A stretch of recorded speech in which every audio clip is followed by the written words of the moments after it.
Snipes. Low exercise. He back. It's wartime. Pain on my face, it's time to gear up. I hear they talking fly about my king, it's time to live up. They done woke up a lion, ain't no stopping when I'm stepping. It's too late now, it's rapping in my jeans, no need for guessing. You flexing, while we repping that Elohim to the fullest. Loaded clip, man, we shoot from the hip, I dare you to pull it. These bullets is encrypted with scripture, call it the truth. That'll kill a lie in a second, but it's meant to say to you. You see the murder they committing in the booth. These musical crime lords with no verifiable proof, they sterilizing the youth. You throw your life away, give all of your time away if they verify you with blue checks. Welcome to another episode of Me and Can We Talk. I'm your host, Anthony Ray, and this is episode 13 of Me and Can We Talk. And just to start out, my man's ain't here, so the big art, he on his way right now. Give him about 15 minutes, so if y'all see him walk in, y'all see an extra person in here, just know my dog got here. But man, y'all listen.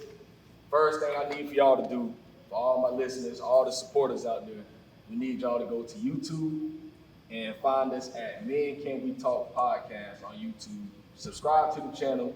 That's the greatest way to help the channel grow, is for people to subscribe. And ain't too much more you can do. I mean, of course, we always looking for some type of help. You want to help monetarily, but outside of that, all we look for support is for you to subscribe to the YouTube channel. That's the greatest way to help us.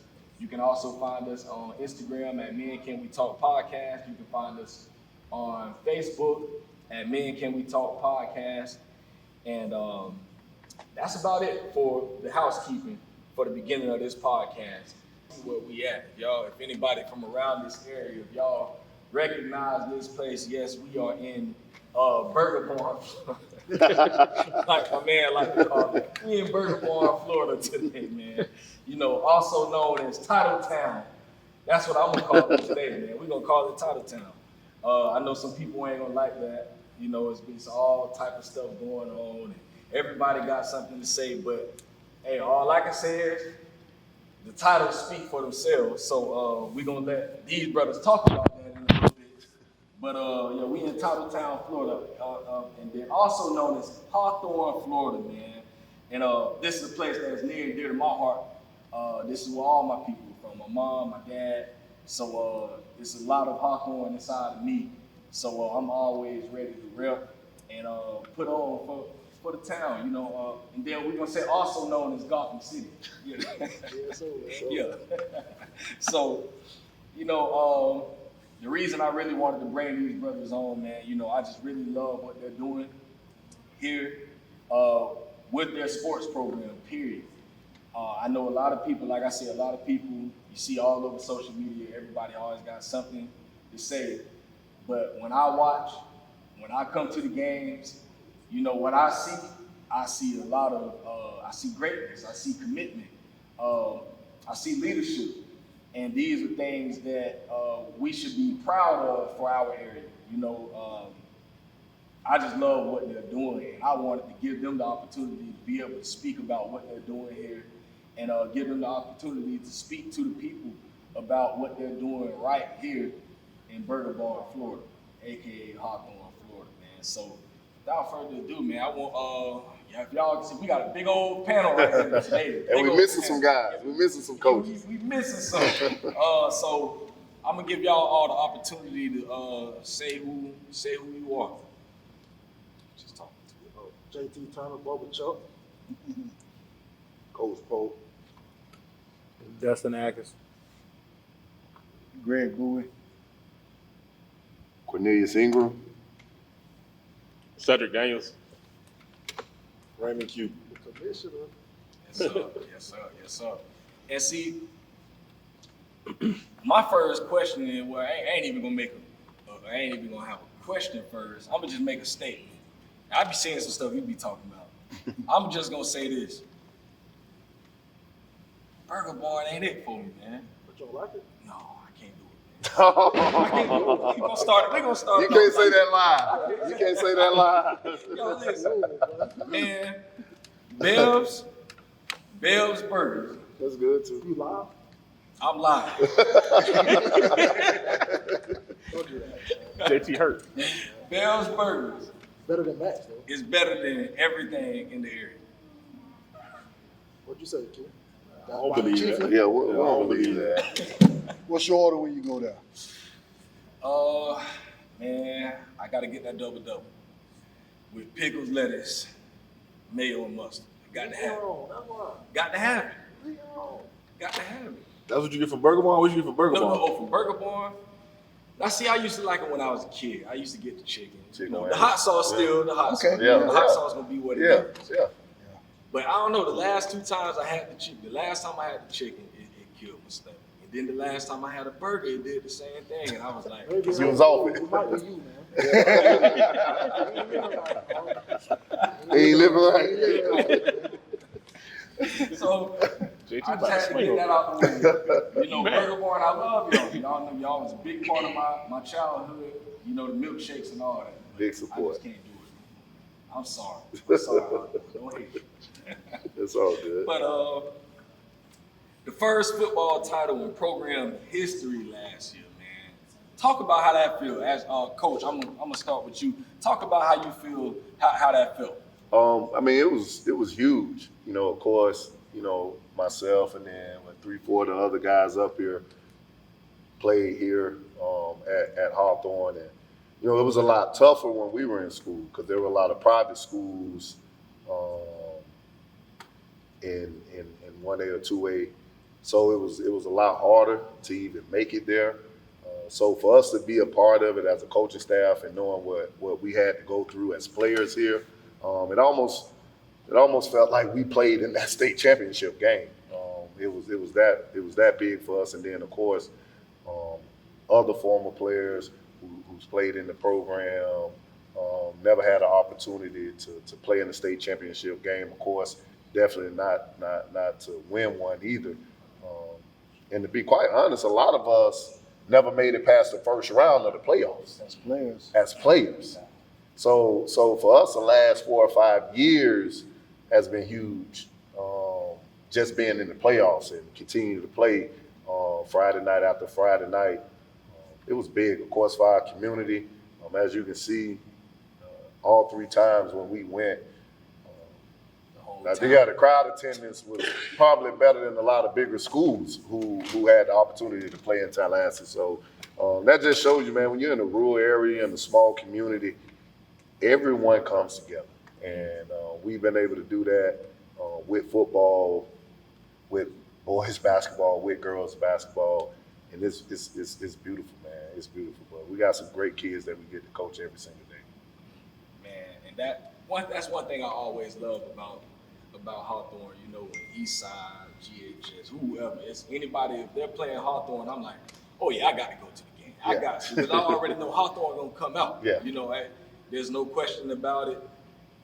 If Hawthorne, and I always say, you know, I know they had the Eastside GHS game at Santa Fe for some years, and I'm like, man, I'd rather see Eastside Hawthorne. You know, because one thing about it, you know, if you look at GHS Eastside, how it fell off for those years, I'm like, man, if that's Eastside Hawthorne, that'll never fall off. Yeah. Hawthorne, for one, they gonna fill it. Y'all gonna fill up the one side. Yeah. They all self. For us, we actually had that opportunity when we were in school, and you know, they came to us saying, hey, you know, when it's your turn to play the home game, do you want to play at Santa Fe? We're like, no, we want to play at Hawthorne. We don't care how packed it gets. We don't care if people standing on the floor behind the goals or whatever. We wanted our home game to be here, so we turned that opportunity down. And just like you said, there's no doubt that we would have had a lot of people fill up that arena as well. So we had that opportunity, but we wanted our home game to be here, and that's why you play at home. Yeah. For that crowd support. Live Yep. every time. Yep. Every time, and I ain't never been let down. When I come out here, I'm like, yeah, oh, it's about to be No real. matter what I the leave records, kids home yeah. without- Yeah, I got hands down the best atmosphere. I mean, I don't think I've been to. I mean, back when you was playing, because you graduated with my brother, that 04 year, that east side, Hawthorne, when y'all would come to east side, my God, boy, that was Couldn't it. get in. That was He it. couldn't get to the JV game. That was, yeah, I mean, you had to be really in the freshman. If you ain't there, you ain't getting there. Yeah. So, and talking about that home game, I want you to talk about how they, I think that was this past football season where they were trying to get y'all to switch y'all home game. You know, talk about that whole fiasco that went on, man. I mean, it was tough for all of us, you know, just hearing talks about it. Be honest, yeah, we have rowdy fans, but we've never had any serious issues at games. And I think this particular game, it was Pahokee, and there were a lot of people in the end zone. We didn't hear about someone supposedly having a weapon until maybe a couple days afterwards, which I still don't believe is true.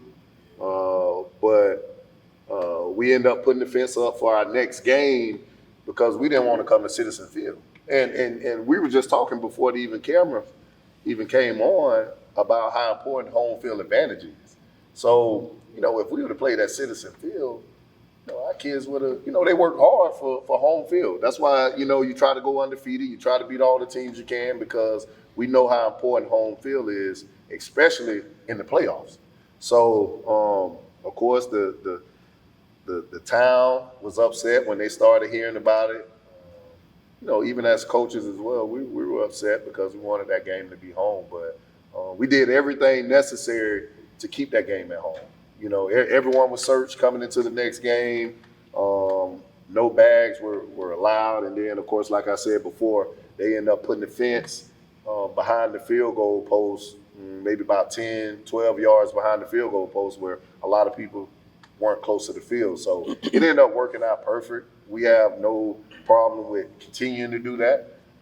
But if we work hard during the off season and then the regular season to get home field advantage, we want to keep it. So I don't know if any other coaches wanted to chime in on that, but it was pretty sensitive. Yeah, probably just to piggyback that whole week we're dealing with that, and it's just taken away from what the students already accomplished. Like, you know, they're having a heck of a year. We've made it this far. We have a chance to go to another state championship, and we're talking about a game that's already been played. Or now one of our kids got in a fight, threw a punch, got ejected.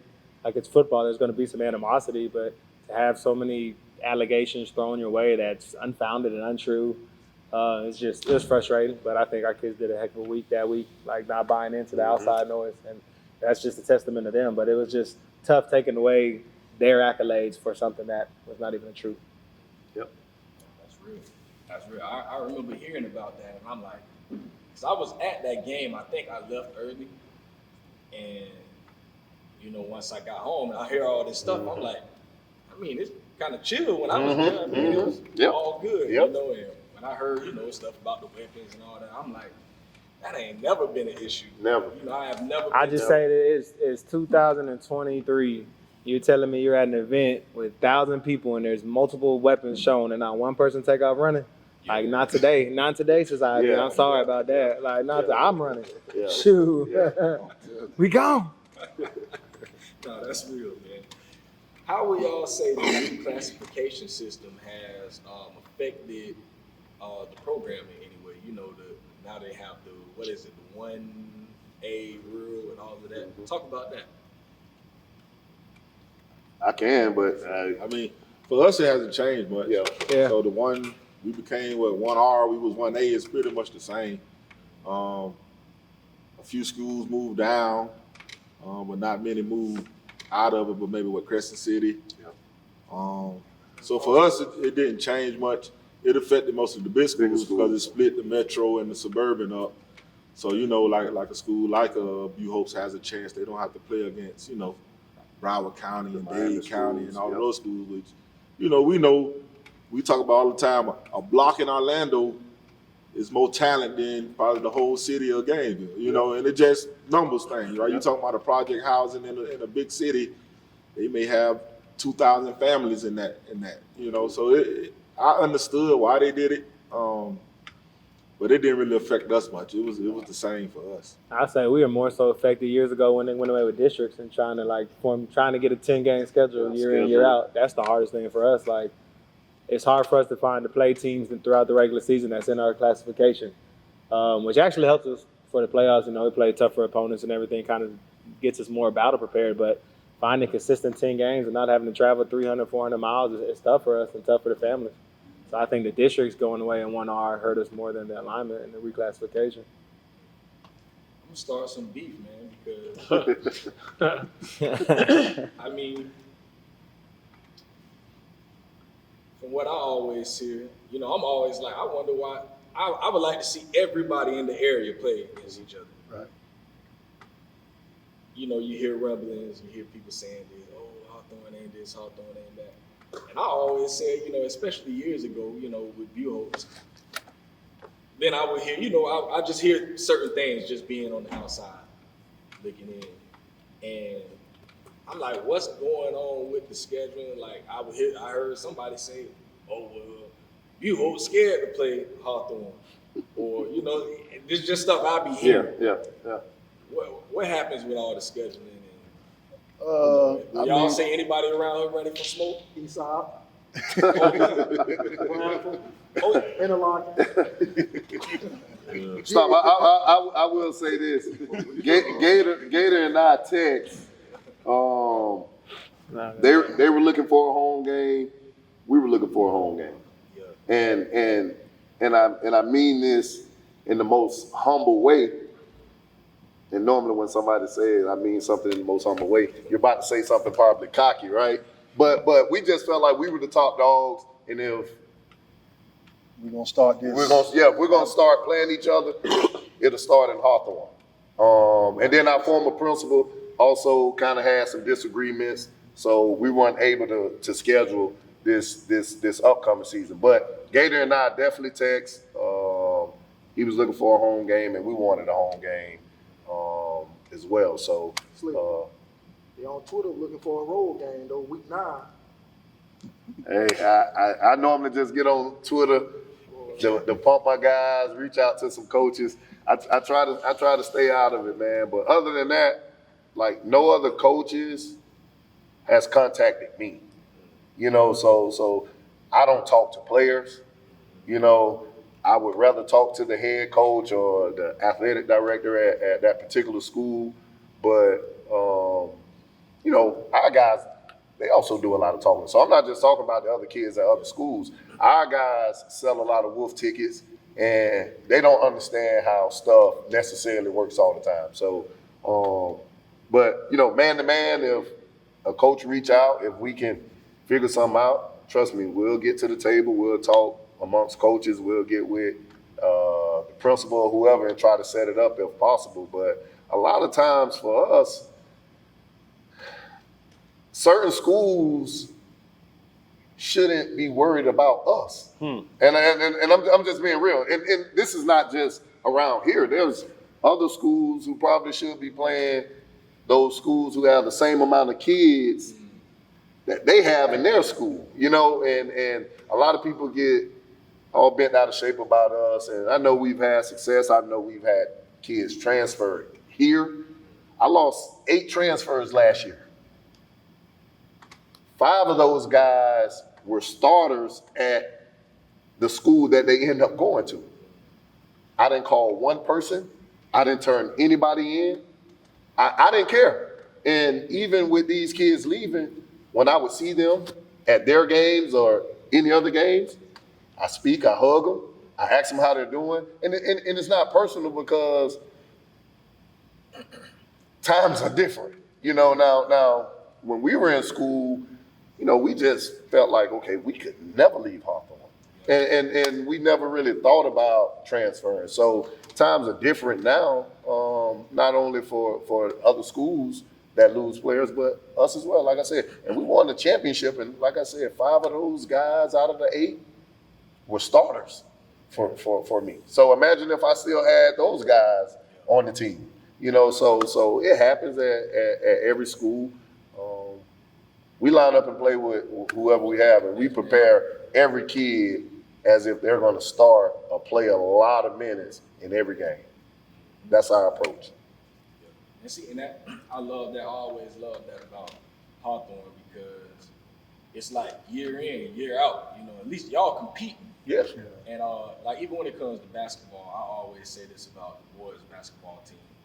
They're always one of my favorite teams to watch because even if y'all ain't got the greatest, the biggest Size, kids and all that, they gonna play hard. Yep. And they gonna play with energy. Mm-hmm. You know, it's gonna be defense. It's in your face, and that's one thing I always loved about Hawthorne. Like I say, whenever I come out here, you know, I live way in Newberry, so for me, boy, it's about an hour drive coming out this way, man. You know, and for me, I'm like, boy, this gonna be a drive. But I'm, you know, I got some family. I'm gonna go see the fam and stuff. But for me, I'm like, shoot, I'm good. If I know I'm going to see Hawthorne, I know I'm going to see a good game. I ain't gonna see nobody just out here slack. You know, it's gonna be a good game. All right, JT, I want to ask you. So you really believe, in your heart of hearts, that there's people really around here just running from the smoke? You think they really running from it, or so you like really? No play. So, and that's both ways. Football, basketball, they don't want none of You playing in basketball. Besides G. Yeah. So what? So what? G running in basketball too? What it look like to me. GHS, boy. I do want to interview with GHS coach staff too, so I'm asking all of them. Yeah. So, Just to be a little more politically correct on some of the answers, though, I would just say like some big schools, like I don't think they play us for the fact in football they don't get nothing out of it. Because if you don't beat us by 30 points, you didn't really win. You're 7-8. You're 1-8. Yeah, exactly. Which they won't. Agree. And if you lose to us, it's already a loss. So like to them, it's what's the benefit of a big program? Yeah. So I think that does definitely affect some programs. Now, a few years ago, like I know GHS wanted to play us in football. I was adamant as the AD, like y'all want to play us in basketball. We've been asking for that. So it's like sometimes they try to think because we're little Hawthorne here in the country that we're their stepbrother, and it's the level playing field. Like we'll play y'all in sports, but when we ask, we want the same type of, the same type of camaraderie. Like don't just say it's one way. Don't dictate how we're going to play a sport. But I don't think any of us like to be told what to do. And I think that kind of led to some scheduling conflicts. But also a lot of, and it's not just in this area, I'd say statewide, bigger schools won't play us. Like I can name schools in Cocoa that are 5A, 6A schools, playoff contenders, and I have them in my inbox. No, coach, we're not ready for y'all. It doesn't do us any benefit. And that's an uphill battle we face being successful in the last few years. Now, there are some teams that might reach out, football or basketball, that if we say no to, and it'll only be one reason, because I'll play you if I got a good team coming back, or if I don't expect to have anybody coming back. We're gonna play. Let's just lock in and play every year. Don't hit me with when you lose some guys and coach, I don't think we want to play this year. But then when you got your dogs, then you blowing us up like let's get a game. I'll play anytime, So that's the only time that I might big time a coach and be like, because when we was ready to play, when we want to play, you don't want to play. Now you think you got some studs, you ready to go. So if we're going to lock in and play, we can lock in and play every year. And, most teams, for the most part, like Eastside, we play every year. Don't matter what each team have. Pop going to give us a game. PK, same thing. Coach Bard over there. We're going to lock up. We're going to play every year. If I had it my way, wouldn't have to leave outside of Alachua County or Marion County for a game. I wouldn't have to travel to Jacksonville to play or Orlando to play. There's enough schools like right here in our area to play. But we're not gonna do it if you just say if you can catch me on a down year, now you want to play. We'll play every year. Every year. Yeah, and I do the scheduling for girls basketball, and that's probably the toughest sport to schedule when you have success in all the sports. Because in girls, it's kind of, you look at girls, you do a really good program or you probably bad, so ain't no in between. So I had to go to. We had to go to Jacksonville. We went to Jacksonville 3-4 times last year. Orlando. Yeah. So we have to. And let's be real. You know, we want to play quality games. So we don't want to just beat up on people because we don't get nothing out of that. You know, in order because we're playing for state championships is what we try to do. So we don't call people just to try to beat up on them, but then it's like if they feel they don't have a chance at all, but and they be local teams, you know. So girls basketball, you'll see we don't play many of the local teams as we probably should, you know. I mean, Newberry and who else? Well, Newberry in our district. So we had to end up playing them. Yeah. See what I'm saying? They That was I got a playoffs. bone to pick with y'all, man. About what? About Newberry, man. Go ahead. Where you from? Nah, that ain't where I'm from. That's where I stay. Okay. Let's talk. I'm gonna be real. I was hurt y'all beat us, the girls. Mm-hmm. But I seen something in you that you don't see in most girl basketball coaches. I seen football. Meaning, I seen that football coach mentality With the girls. with the girls. Absolutely. And I was like, damn. And I'm looking at our coach like, you so because in the time where, like the first, was it the district playoff game, the one at Newberry, it was that fourth quarter, we was still right in there. And I'm like, man, if you make these girls fight.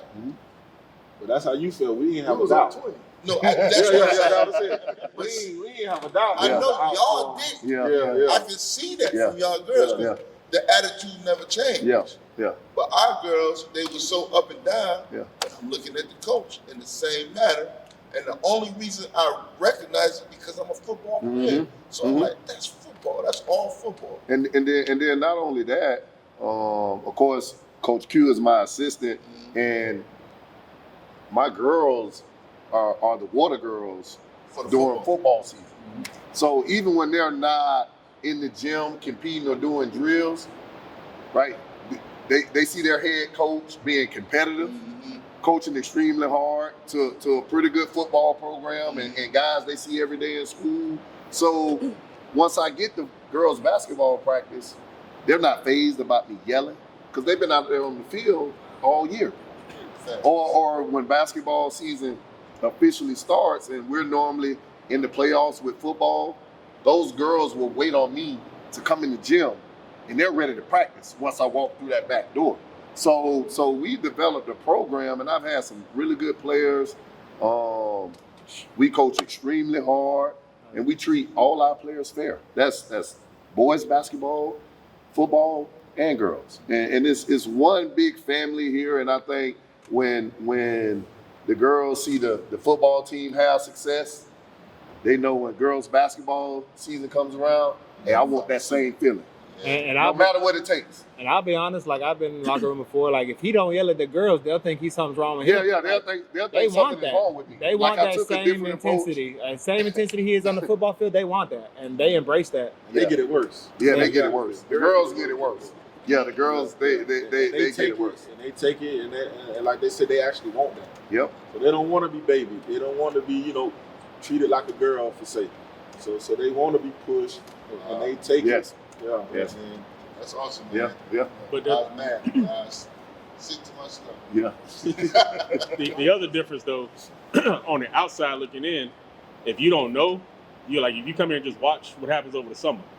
Like our girls come here the same time the football players here, they're in the weight room working with the football players. Like everything here, and it's all voluntary. And you'll walk in the weight room tomorrow, and there'll be 10 girls in the weight room working out. Yep. And then when they finish, they 40 come in the boys. gym And they'll come in the gym. and shoot. Like they're doing stuff that ain't nobody else doing on the regular. Yeah.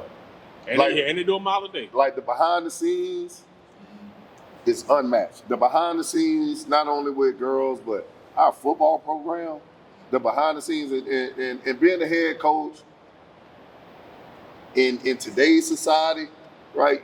Think about all the water breaks we have to give. Think about the time we have to give them off. So even when we started summer workouts, and you can ask all the coaches, hey, listen, if you have a family reunion, go. If you're going out of town, we normally give them 4th of July week, the entire week off. Go. Relax with family members, girlfriend, whoever. Go. When I say these kids won't leave, and you know, these parents, they have some sweet vacation set up, right? These kids won't leave. Like before we did this interview, we finished workouts, an hour and a half ago? Half of my team still in the locker room or on the field on their own. Now we just got the floor waxed, so normally once we come in, most of the coaches will just chill in the bleachers. These kids will shoot the basketball for almost 2 hours or want to joke around with the coach, right? And people always ask me, I had the opportunity to speak at a coaching clinic probably about 3 weeks ago, and they just wanted to talk about team chemistry. And probably the most important thing for us, when the school bell rings and we go out to practice, once practice is over, there's a coach in the gym for at least 2 hours. At least 2 hours. Because you got to think about it, there's a lot that goes on during the day that a teenager has to, put up with. I'll sit in my office with my door open, and almost every day there's 2 or 3 kids. Oh, coach, I had a rough day because of this. Oh, coach, man, this is going on at the house. I really didn't get a lot of sleep. I'm talking about every day. So we're not jumping in our vehicles, leaving when practice is over. Nah. Or when workouts is over. Nah, we're not leaving. Because some of these kids want to just dribble the basketball because of something they went through last night, and they don't want to go home right away. So we have an open program, an open door policy. And when I say our kids, they get it. They want to be around us. We're straight up and down with them. I've opened up to them about personal experiences, ups and downs, highs and lows of my entire career or life. And when you get a teenager to believe in you, man, you talk about running through a hole or catching a play or making a block when the game is on the line, that's nothing. That's nothing. So that's why we have success. And a lot of other coaches, a lot of other programs don't understand, and they think it's because of transfers. All right, we can talk about that all day. We can talk about that all day, and we can pull up the stats. We can pull up any kid that transferred to us, Hawthorne. Only one came with varsity stats. One. Right? We've had some kids transfer here. Only one came with. So you're talking about we're getting third string guys, but they get upset because we've preached, we've motivated. We've done all these things with these guys to give them that confidence, develop them, and now people in the city is upset. Well, that's their championship. Those Gainesville kids. Yeah, that was the same Gainesville kid at your school that you left. or that other school that you said he wasn't good enough to play in your program. Right. So don't get upset when we develop these kids and they have success and they go on to school. And we win state championships, because if you were doing the right things with them, your program would change. And I'm telling you, because it's some guys I'm talking about, man, if you get out, when they got out the car, they had their heads down. No confidence. By the time they graduate from here, we can't get them to shut up. Yeah. Bracelet on, 2-3 chains, they got a grill, haircut all the time, and that's what we're talking about. That's what we're talking about, because again, our office door is always open. So if it's a soft-spoken guy, I'm gonna make him come holler at me. Right here, walk by my office, probably might have his head down. Hey, what's up, such and such? I'm talking loud to him, making him look me in my eye, making him give me a firm handshake. Right? Those are the little things that help you out there, that coaches don't know about, or that coaches aren't doing, because when the bell rings, right, I got to get home to wife. I'm married too, right? Hey, when practice is over, I got to get home. Right? I got kids too, So it's so many sacrifices that we've made over the years behind the scenes that people won't even understand, but our players. So that's why we don't care about what's said on social media, right? I don't care about a guy who never caught a pass before hating on my program, or a guy who's never tackled anybody. Yeah, I don't care. I'm not even on social media. I don't care. But they don't know, the more you talk about us, People want to know Why? what's going on down there, whether it's good or bad. They just don't know that. What else? They don't know that's what motivates us. Oh yeah, Because we see it. we see. Hey, Now, as you see, you can't tell everything. yeah, Yeah. we see it, Hey, but you don't ever see us as coaches go back and forth with No, the no. non people who don't matter to what go on. You know what I'm saying? We see it, right? We go back to the girls' state championship game, right? We take screenshots and we show the girls. This is what they say about you. They don't think you can do it. Yeah, they say y'all too big and slow to play with. And that motivated our girls to play harder than they probably played the entire year. I'm not on social media. We get everything, and I promise you. And listen, I can almost guarantee you this. I don't care about wins and losses with this statement. It might not be a more motivated group. Oh, we see everything.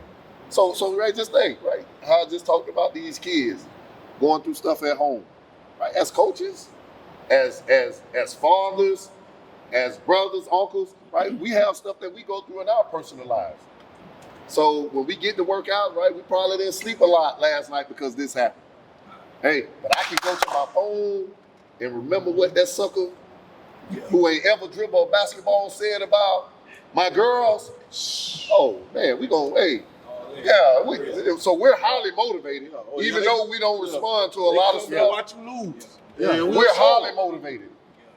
We're highly motivated. We'll give y'all some access to the pregame speeches before games. We'll give y'all that access. But it's the reason you have to do certain things, and that's what we always tell our players. It got to be a reason why you do it, right? It's 200 degrees outside. So you're not just going out there to go through the motion, right? Hey, you got to be saying, man, I'm gonna get this scholarship because I know my parents can't put me in school, right? I'm gonna get this scholarship because my dad never stepped foot on the college football field. Something has to motivate you. I'm gonna win a state championship because everybody around here hate me as a coach or hating on my program. So I ain't going to sleep. I'm gonna watch film even when my players might not watch it all the time or they might fall asleep. You're gonna be prepared for that game, right? So you gotta have a reason why you do certain things in life. And I think we found our reason, and our boys definitely, and our girls has found their reason as well. So we just get started. Man, but that transfer talk is tiring though. Yeah. It's tiring, like especially when everybody else gets transferred. Every school. Like, and the thing is like we talk about grown folks hating on kids. Like when they'll transfer, say, to another school in the city. Great move, awesome. They transfer here. Why? Like why? We have Vanderbilt commits. We have kids going to Notre Dame getting athletic scholarships going. Like if you look at the stats per capital of our school, like high schoolers compared to kids who sign scholarship, we have the highest percentage in the county. But we don't go out here to take shots at other programs. And we don't ever try to be like, you need to come here because if you go play there, no, we don't do all that. They come here and they love it and we have success. And but every year, that's the only reason why. They'll never say, it's never because we could coach a game plan, it's because we got such and such kid or such. No, it's because the staff puts in the time, puts in the work. Because the same kids that were good with us were still players at other programs too. They ain't just came in the junior year in high school, now they just not play football. They've been playing the whole last few years. They just made more of a name here. I'm sorry for their success, but it is what it is. What fans don't understand is every program ain't for everybody, right? Yeah. If it's my kid and my kid ain't playing, or if my kid is playing in this system that don't benefit him to get to college, because everybody looks at numbers. Oh, well, y'all won a bunch of games, they won a bunch of games, but they ain't going to college. Well, every system, ain't nobody running a wing T no more in college football, right? So how is that kid expected who's getting the ball 200 times a year to get a scholarship, right? Mm-hmm. But you want your kid to go to that school because you went to that. Man, you better, at the end of the day, I got to look out for my kid and figure out a way for my kid to get a scholarship, right? It ain't about wins and losses. At the end of the day, Hawthorne High School is going to be Hawthorne High School. Eastside is going to be Eastside. What's my kid's legacy going to be, right? Well, they want their kid to go be coached by a bunch of men, right? And when kids come here, I talk to them all the time. Hey, you better have thick skin. Because a lot of kids used to sit on the bench where they were, right? And that's why they didn't play. They come over here, and about 2-3 weeks in, they get tired of being fussed at, right? They might have got fussed at on the field, but then, like Coach say, they walk by his office, he gonna pick them up. You go through a lot of old school programs, man, where you got old school coaches, only thing they know is to dog you, right? But they wonder why they ain't getting nothing out of you because they done dogged you and tore you down so much that you don't even care. I'm just going to practice, go to practice. Coach gonna yell at me today because I don't know my stuff. But, you know, from Poe to JT to Cute, man, everybody's held accountable. Everybody. And everybody in the program, as far as players, are held accountable, right? Certain amount of hours they have to watch on film, right? Because if not, they won't play. Or guess what? They get called out in front of teammates, right? Because that's who you're going to be on the field with. So now when you're holding them accountable, like, man, I probably see why he didn't make the right read. He didn't watch film all week. Now players is like, yo, you got to get your act together because they don't want to let each other down. I know that for a fact. They don't want to let each other down. So holding these guys accountable and just being honest with them, no matter what. Trust me, right? We have some on the play at Florida and Alabama and all those schools who might not be able to play there, and we tell them like, you're not working hard enough to play there, right? You slept all week, right? Yeah, like nah, we not selling no false hope, man. Yeah, nah, we're not doing that, right? Because these programs that I just named, well, the best of the best, Alabama, Georgia's. Coach, I want to play there. Nah. Clemson, nah, man, no. Right? You haven't caught a pass in our 1A system, right? So what you think? You think you're going to go to Clemson and become a starter? Right? You got to put some stats together, put that film together, right? Test score, everything, right? So everything has to add up, and we're here to tell them. Yeah, and a lot of programs aren't transparent. They'll tell you what you want to hear, like, you know, family, like parent or kid, like we're going to tell you the truth or what we feel the truth is, and you either like it or you don't. But I'd rather get my feelings hurt by the truth than with the lie, and that's kind of how we do our program. Yeah, and you know, talking about transfer, we're not against transfer. Like Coach said, you got to find what fits you. You know, like you say, if you're a receiver going into a wing T system, I mean, the chances of you catching 50 balls and getting 600-700 yards receiving, probably slim to none. So you got to find, you know, where you fit in at and take advantage of it. And, you know, with the rules, the kids able to go play, there's no problem with that either. You know, but, you know, we hear a lot of talk about recruiting. I mean, when it comes to guys coming here. And if they choose Hawthorne and we're recruiting, what is our sales pitch? Because we can't say, hey, come play on this turf field with the Jumbotron.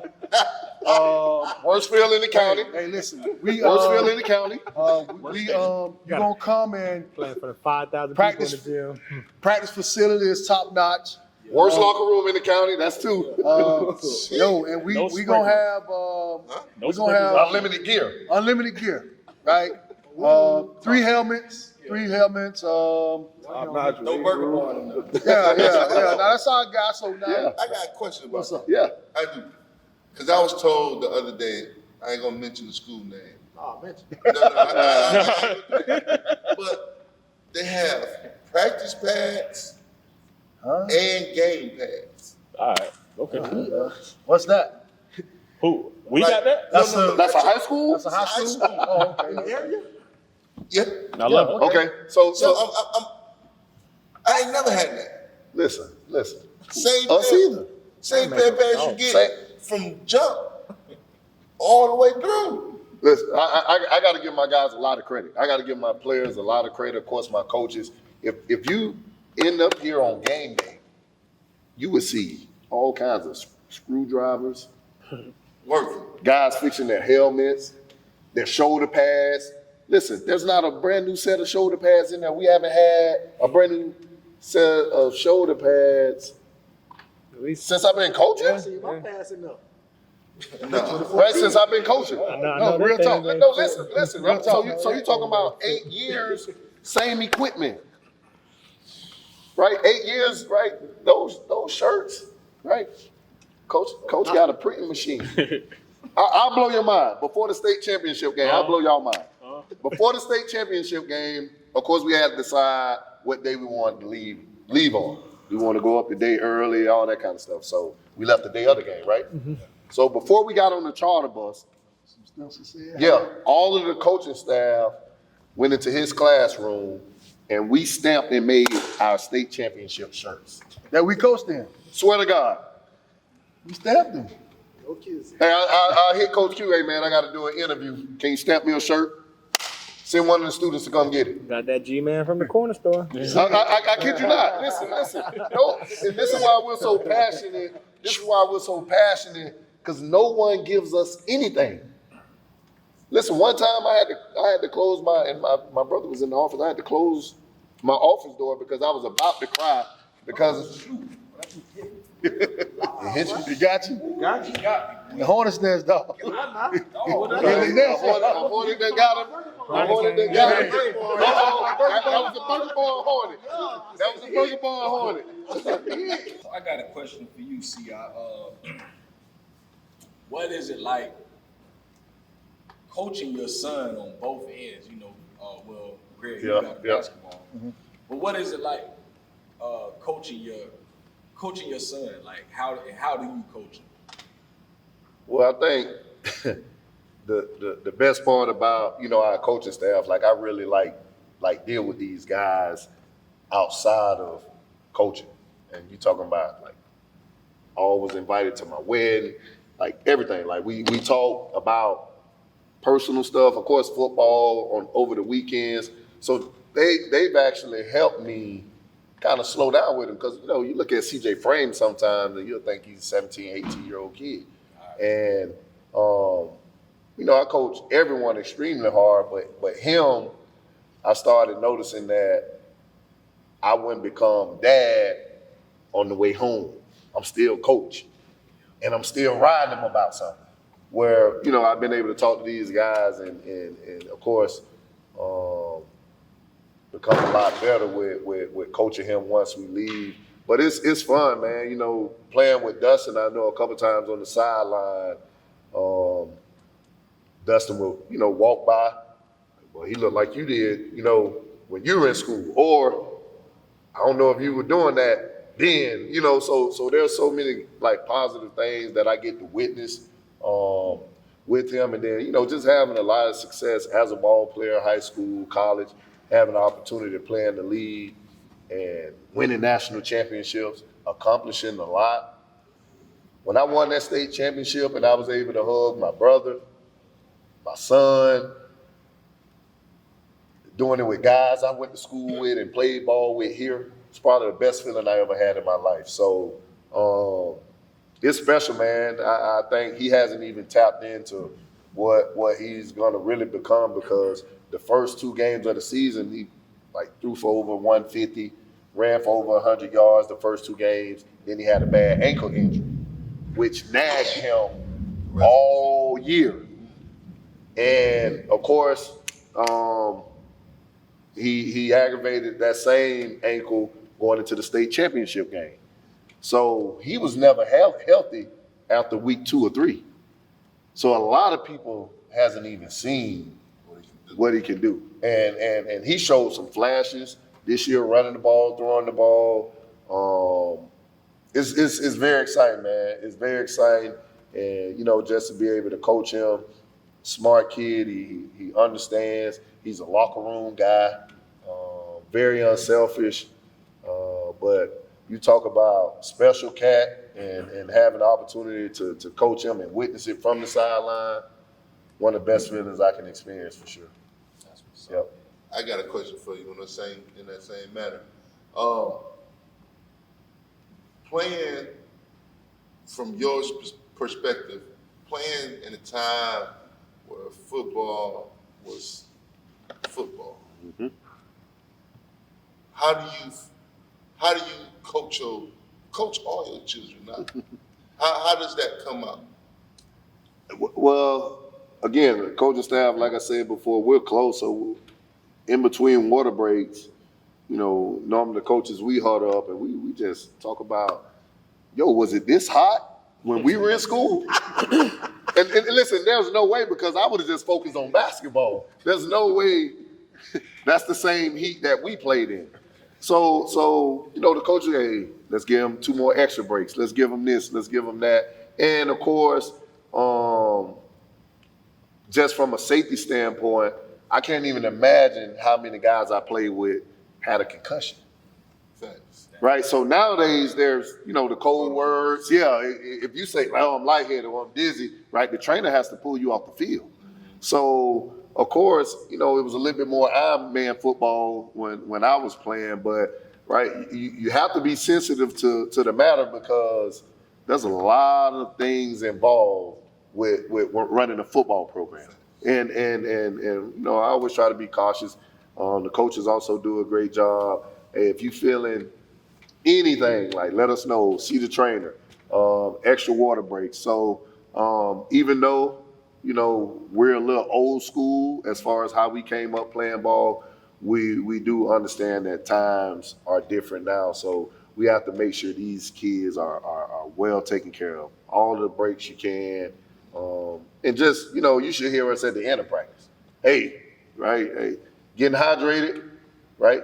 Doesn't stop now, right? You guys need to make sure you're pumping water when you're at home over the weekends, right? Take care of your body. So there's a lot that goes into it, but I think we do a wonderful job as a coaching staff with understanding that times are different from when we played. Talk about how important Jalen Roof was for the program. I'll let the defensive coaches go ahead. Y'all can start with that one. He's just the epitome of hard work and not listening to outside noise. I remember his sophomore year, he's probably 160 pounds, 165 pounds. We're going into the season. We were down a D lineman. He's like, "I'll play D tackle." Nah, Yes. You'd ask me a week ago, I said, "This kid wouldn't play any defense for me at all." Like, he's 160 pounds. We're going to Newberry, I think. The year COVID happened and everything was struggling. He had a heck of a week of practice, and we just put him at D tackle, and he's unstoppable. And he just kind of grew week in, week out from there. Never complained. I'm talking about he got rolled pretty hard too. It'd be so bad, like I'd yell at him, and sometimes I know I'm kind of crazy sometimes. When I yell at a kid, I don't want you to say yes sir because that's going to calm me down. I want to turn up more, but like no matter what you tell Jalen, He's gonna say yes sir, no matter what. So I You can't can even say, get "Stop mad saying at him like yes sir. But like you guys gonna run through this wall and he'll try to do it for you. That's the kind of kid he is like that, and that's just not football. That's life. That's life.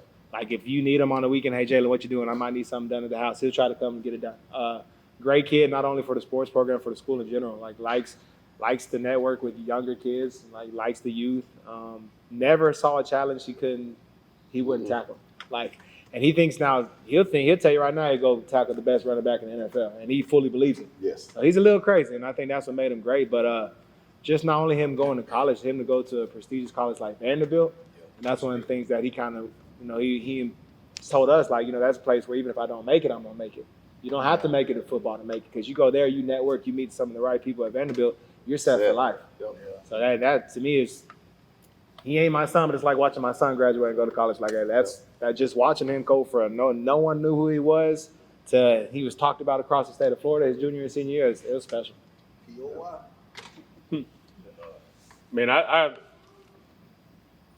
when you see a kid, man, and you see the determination. I remember first got here, the kid wanted to play tight end. Right.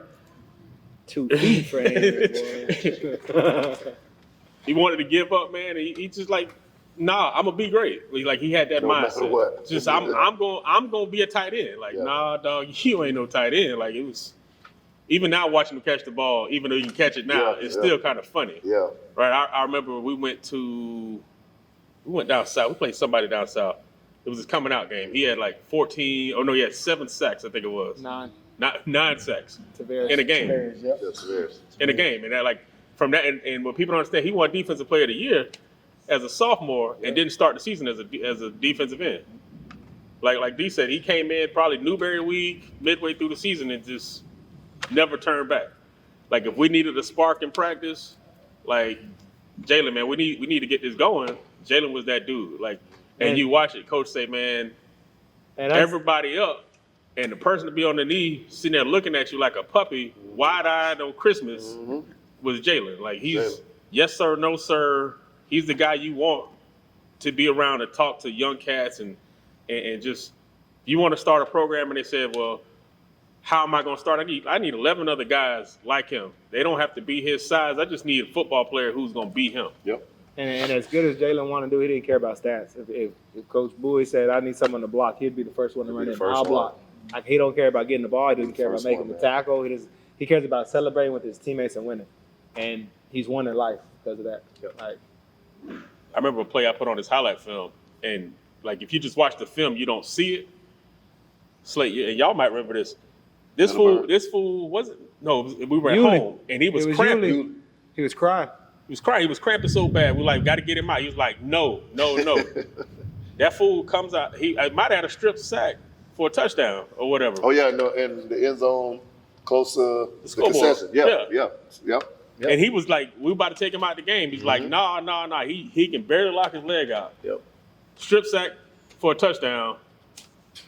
Like that's him. Like you're not going. Like it's old man football. Yeah.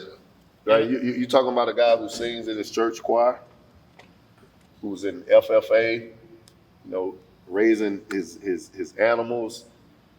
I can remember every year, our last home game is always senior night. So before we leave the school, we always give the seniors the opportunity to talk about anything football had done for them at that time, whether it was a coach, whatever, experience, whatever. And Jalen, of course, we let him speak last, and all of the coaches, we were standing right there on the wall. Those bleachers were pulled out, so the team, they're in the bleachers, and Jalen is standing right there on that hash, and he looked over to the wall at the coaches, and he was like, coaches, I'm still upset with you guys. And we were like for what? Why Jalen mad? He was like, y'all played a kid before me at defensive end, and I was way better than him. And this was his freshman year? Yeah. That was his freshman year. That was his freshman year. He was really skinny then. So we're trying to bring him along. I kid you not, I see no lies with what he said. Like we probably should have just let him. Yeah, we got that one wrong as a coaching staff. But when I tell you we laugh, and he's the kind of kid that you want in your program, like Coach Atkins just said, he's involved with our guys now. He just left last week. He worked out with our players every day. And he's going to have a lot of success at Vandy. But awesome kid, great family. He's one of those guys you have to have in your program.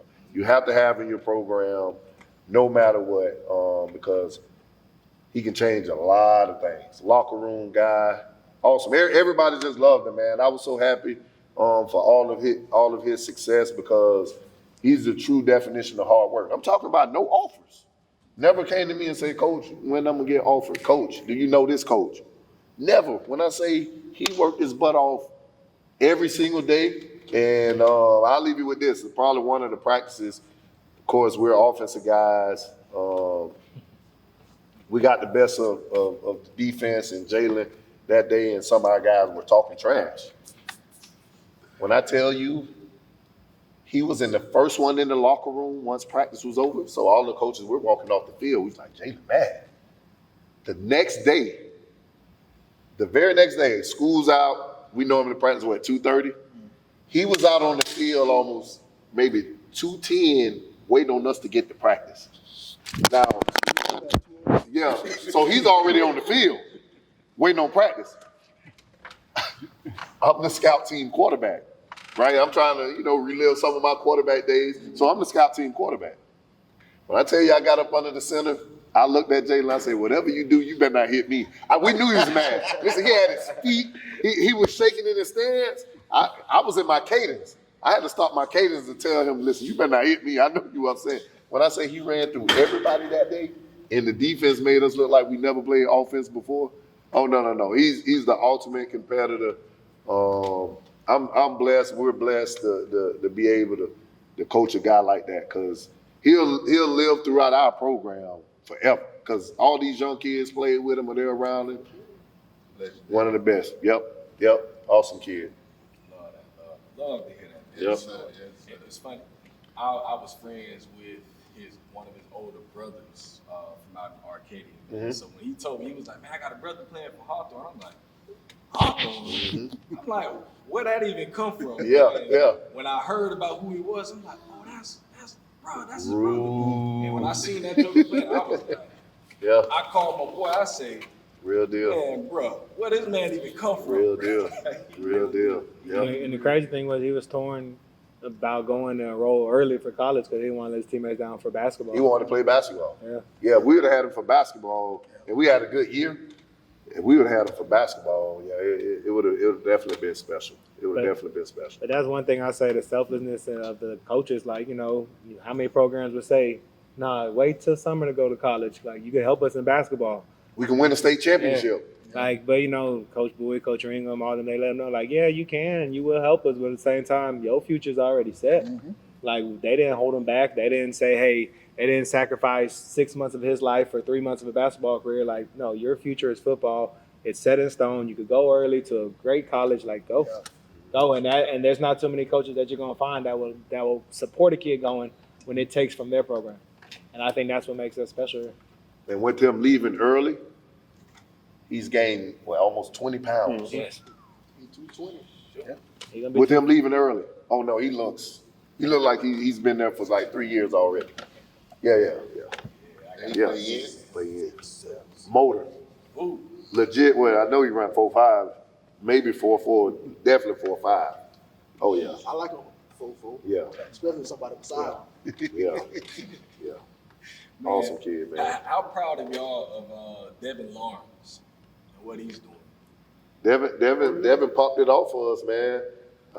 It ain't just Devin, because we always look back. We don't just look at what they do athletically. If you go back to all the kids we have graduated, we have a bunch that went to the service. Right? We have a bunch that's getting their degrees now. Right? We have a fireman. Yep. We have some that's managers at Walmart. You know what I'm saying? So they're all productive adults. All productive adults. But Devin, he a special one. He's special, man. Yeah, he one of them people's people. Like no matter where he go, he gel. People like him. Great attitude. Yeah, he's a funny guy. And to do that, what he doing, nobody would have thought somebody go play video games for a living. Yeah. He went pro. But this is how special he was on the football field. When Devin was here, our offensive line wasn't the offensive line we've had the last 3 years. So we would almost tell his offensive line to, hey, just get in somebody's way. Or if you don't make your block, just go up and get in somebody's way to the second level. He'll make you right. He will make you right. I'm talking about, we've watched film and we've seen the entire offensive line miss their block, and he made all 5 guys miss, or 4 guys miss. No, he was that special. In the passing game, he was probably one of the best route runners on the team. Just special talent. And again, like Coach Q said, administration kind of, I don't want to say they give me a hard time, but they end up understanding the relationship we've had with our players. Every playoff game, my sideline is full with 20 to 30 former players with their Letterman jackets on, right? Their pants are pulled up, hair's cut or it's neat. And these are kids who played in our program. And, a lot of people are like, hey, why you always have all those guys on the sideline? I'm like, this is those guys changed the program. This is how it started. So there's no way I'm going to say, hey, you can't come on the sideline, because out of my 8 years of coaching, I've never one time had to turn around and say, hey, shut up. You're a distraction to the guys that's playing. So that's how much respect they have for this program.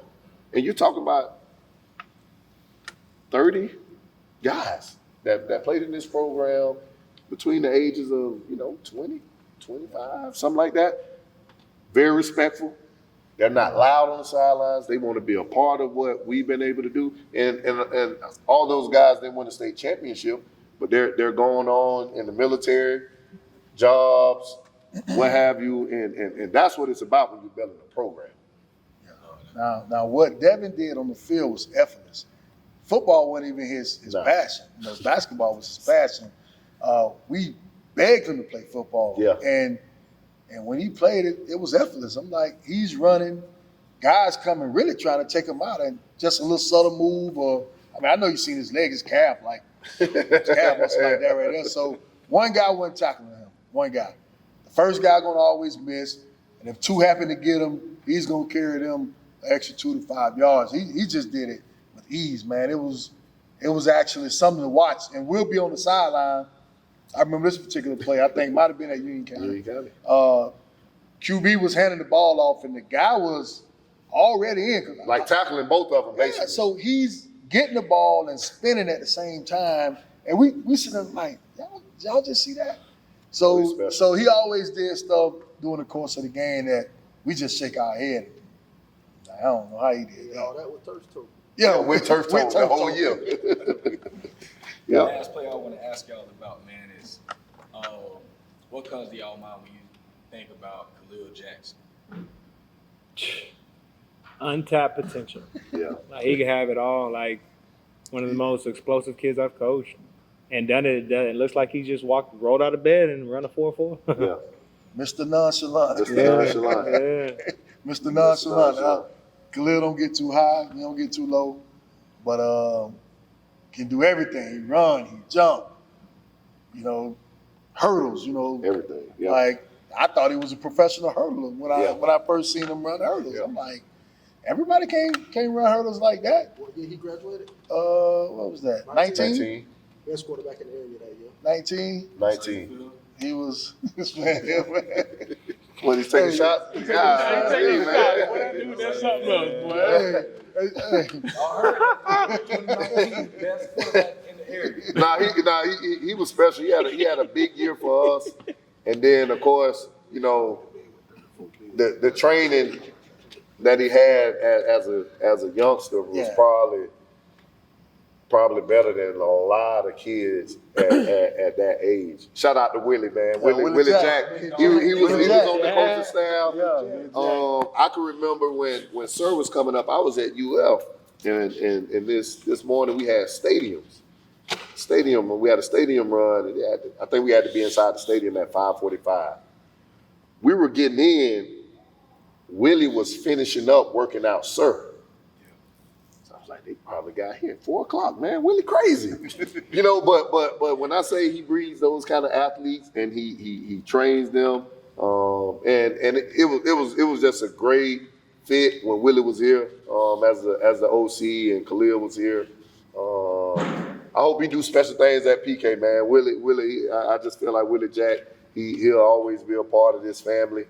But Khalil, he's one of those athletes that can do anything. You can put him anywhere. I'm happy. I'm pretty sure he'll get his opportunity on the field this year. I think he's a pro. Yeah, he's definitely a pro. He's definitely a pro. And I used to tell him, I say, Khalil, because how you walk around like ain't nothing. I say, you're a professional athlete trying to be average. Yeah. And that's how he walks around, right? You would never think Khalil could do the things that he do. Yeah, he'll walk right up to you right now, slow motion, and just do a backflip. Yeah, Hey, he'll dunk with Crocs and slides on. Right now. Yeah. Dunk on somebody with Yeah, that's what I'm saying. So he's special, man. I got a funny story about Willie. Every time, big shout out to Willie Jackson. This when I was 11th grade. Yeah, it definitely was 11th grade. I was going into the summer. I was about to go into 12th grade. I didn't really know who Willie was. We were at Uptown Village in Gainesville. So that's where me and my boys used to go hoop at all the time. I just seen this old man come in the gym with his son. And, we used to run full court. Yeah. And so, we got done with the game. And so I guess he like, well, shoot, I'm finna go and train my son right here. So I'm like, man, who this old head is, man? I'm like, hey, bro, y'all gonna play on the side court. He was like, no, we gonna shoot right here. I'm like, bro, who this man think he is, bro? So out of my little crew, I was the best one. So I'm like, well, shoot, man, I'm gonna just tell him, bro, I play on one-on-one. If you lose, you gotta go to the side court. Okay. I don't know who he is. Yeah. So I'm like, hey, bro, let's play one-on-one. If I win, y'all got to play on the side court. He was like, why don't y'all just play sideways? I'm like, we don't do that. We gonna play the long way. Yeah. He's like, all right, let's play. He's saying, I'm shooting all jumpers. I'm like, I'm gonna kill this. I'm gonna kill this man, bro. Okay. Man, listen to me. Boy, I ain't never been humble like that in my life. He was in shape too. Yeah, he was in tip top shape right there. 2006. Yeah, he was in shape. 2005, 2006, Yeah, somewhere in that area. yeah. Man, listen, when I tell you that man beat the dog crap out of me, Yeah, boy, yeah. and I'm talking just how he said all Yeah. jumping. And on the last jumping, I jumped to try to block his shot, and I came down, I rolled my ankle on his foot for game point. And he made it, and he was nice and real cool. Like, yeah, all right. And I'm talking about my ankle was like this first injury I ever had in my life. I was on crutches for the whole summer. That's how I always remember. Yeah. I was on crutches for that whole summer. Nah, really special. After I saw him, I saw him some years after that. That's when I had to find out. They was like, "Oh, that's Willie Jackson." I'm like, "So you mean to tell me this man? That's all ain't nobody telling me, bro." Yeah, they set you up. They set you up. Every time I see him now, I bring it up. I be like, man, well, my ankle still ain't right for me, man. The way he did me, and it was just, ever since then, every time I see him, I'm just like, man, he's such a, his character, bro. Every time I see him, it's just always smiling. Always Yeah, smiling. positive energy, man. Shout out Big Time Willie Yep, Jackson. Willie Jack. Yes, sir. Willie Jack. Art, you got anything else? Good. You good? So, man, my last question, anybody can answer this, man. Any advice for any kids that are going and, leaving a program about to go to college, just give them some advice about succeeding in life. Do not come back home. Yep. Right. Like, do not come back home. Because I'll be honest, like when I played college ball, the first 2 weeks I wanted to quit. Like I wanted to come back home. It was tough. It's different. But if you can survive being away on your own, you're set. Like you got to push through. Just push through. Find your support system or whatever you rely on, and lean on them when you need to. Yep. But get through. Well, if you get through your freshman year, you're fine. But freshman year, you're gonna have a lot of times that it might be.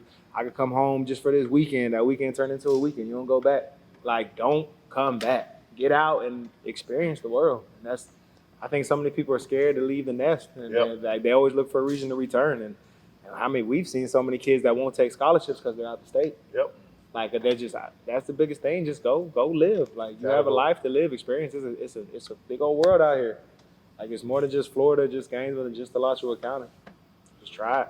And then I'll probably say, be yourself once you get there. And a lot of things I try to base off my own personal experiences. I remember when I got to Florida, it was still hazing going on, just a little. So, but me and my roommate, we did our own thing. We kind of chilled with that incoming class that we came in with. But then there were also guys that came in our class or the class after. They were trying to fit in, and then they were trying to hang with the older guys. And a lot of stuff happened, right? There were guys, getting stripped down at pool parties, or your Gator 1 was getting taken because, you thought you was rolling with the big dogs. Then they kind of embarrass you in front of everybody. But it's not really hazing going on now, but go and be yourself, man. And stay in your playbook. And like Coach D said, right, stay away from coming back home, man. We all watch the news every day. We know what's going on in society, man. These streets don't play fair. And you can get caught up anywhere, and that can be it. So stay in school, man. Stay on campus. Have fun, but please stay out the streets. Don't come back home, man, because it's a lot that's happening. And I think that's probably why we, as coaches and men, right, we try to stay positive, right? Let's be for real, right? Right. I have nothing personal against another coach or another program, a high school, like nothing. It's too much going on for us to be going back and forth, right? We all should be trying to save these young men. At the end of the day, that's what it should be about. And I know as competitors, right, we can let us compete and get the best of us sometimes, but when it's all said and done, listen, I hope everybody go undefeated in Alachua County. Or Marion County, right? I hope everyone has a successful season, injury-free. Like that's just how I operate. Because when you operate like that, good stuff normally comes back to you. And I know that from experience. So, right, shout out to everybody, man. We hope y'all have a great year, whatever school you're at, whatever program you're playing in, because we feel like we should have a good year. And because we've been preparing. We've definitely been preparing. Taking 3 more like you, right? Mm-hmm. You're not the only person I'm taking. And you're going to, like, those guys are going to be humble. You're not the only 3-star, whatever, right? And you look at every program in the country, if they recruited 1 of you, they're going to recruit 2 of you, right? Just in case something don't fall out right. 2, like, the biggest thing, especially nowadays, because it's way different from when you played and when you played, or in the poll y'all played, NIL money, right? So what you got to understand now is for every pair of Jordans you put on, you got to understand it. I got $2,000 from EA Sports back. I just want to say that I did get $2,000 from EA Sports back, and I was on. Yeah, we got that. Now, I always try to remind people, man, They ain't that half a name now. your name is a brand, right? So just like you put on AIs and we put on J's and Nikes, like I gotta walk scot-free and make sure that my image is as clean as possible because I never know who's watching. No matter what I do on that sideline, there's a camera pointing at that sideline. Like we know cats right now that have made it, they can't go out to the bar because there's somebody just trying, and it's not fair to kids, but at the end of the day, every opportunity I have to make $1 million, I gotta try to make 2, right? Because that's the name of the game. Somebody else is gonna be trying to make money. And if I'm the star at FAMU, I'm the star at such and such school, somebody's throwing money at me. And these young folks gotta understand that, like, you can party the rest of your life. There's gonna be parties to go to. You only got 4.5 years to make a name for yourself and get out, right? Because at the end of the day, you don't want to embarrass your mama, your grandma, or whoever, especially your community. Yeah. Like I tell kids all the time, if we get you a scholarship, go fail in somebody else's city. Don't sit here and fail in your own. Because there's a whole bunch of, man, if I would'ves, right? And them if I would'ves not telling these cats some stories. They're selling them the dream, man, go play for my school. Like, nah, go play for the right situation that's gonna make you into a man and play for the right person that's gonna make you into a man. That way you can be a better man in society instead of going to 33-33. Mm-hmm. Right? And as this panel all can agree, man, that's our job. That's our role as men. We're just preparing these young men to be us in the future. Yep. All right. Hey, so listen, y'all. We kicking it here.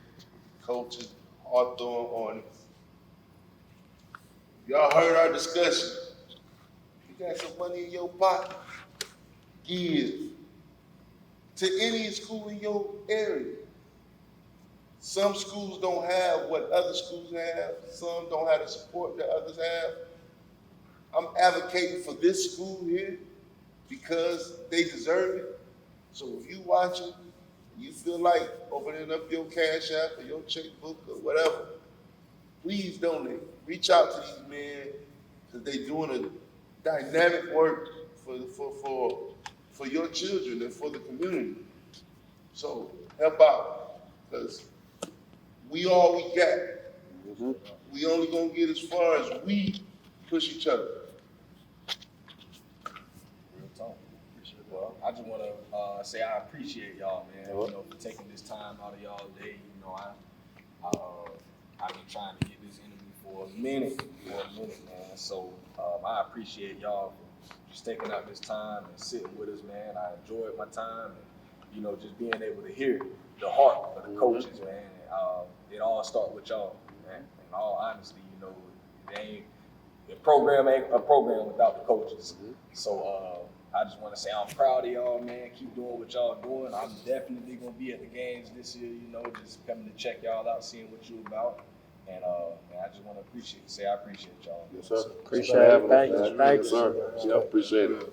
So for all the listeners and supporters out there, man, like I said in the beginning, go to the YouTube channel at Men Can We Talk Podcast. Subscribe to the channel. Find us on Instagram, Facebook at Men Can We Talk Podcast. And y'all continue to stay tuned, man. We got a lot of more interviews that we're going to be doing. If any other football programs might see this, y'all want to speak y'all piece, reach out to me. And I'm definitely gonna be reaching out to all of y'all, man. Eastside, Especially if you want CHS. that smoke. Want that smoke. You felt some type of way about what these brothers said. Of course, you know, we all about keeping the peace, but At Bubba Chuck. you know, at this guy right at this guy right here, at Bubba Chuck on Facebook. And go to him for the smoke. But I'm coming. Eastside, GHS, PK. I'm coming. You know, I need these interviews, man. You know, because I'm doing this for the 352. You know, I think we don't get looked at enough. It's a lot of talent in our area, and I don't think nobody highlighted it. So we're gonna do our best efforts to do that. So y'all be on the lookout. I will be in the inboxes, and hopefully we got some more interviews coming. But until then, it's me and Can We Talk. I'm your host, Anthony Ray.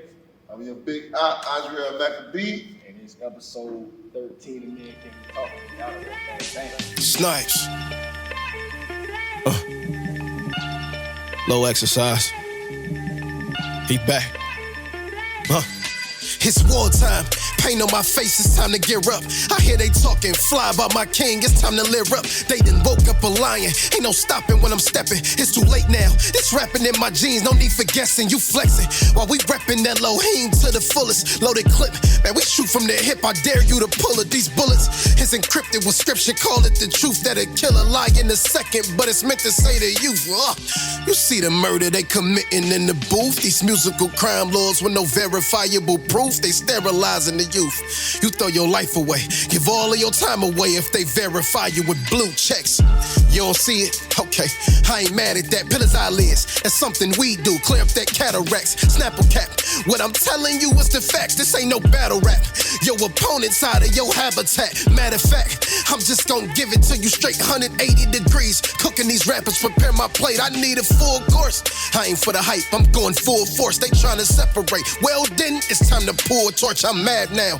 Think I'm stupid, sound like my dad now. They stuff the beef to incite our demise. That's a cash cow, it's bad how. We know we shouldn't eat it, but it's delicious. Then they flip it, and they tell you you sick. They fed you that mad cow.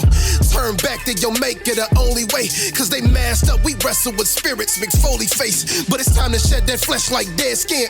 Exfoliate, cleave to the ruach. Get away from them people that's trying to promote the hate. It's common sense.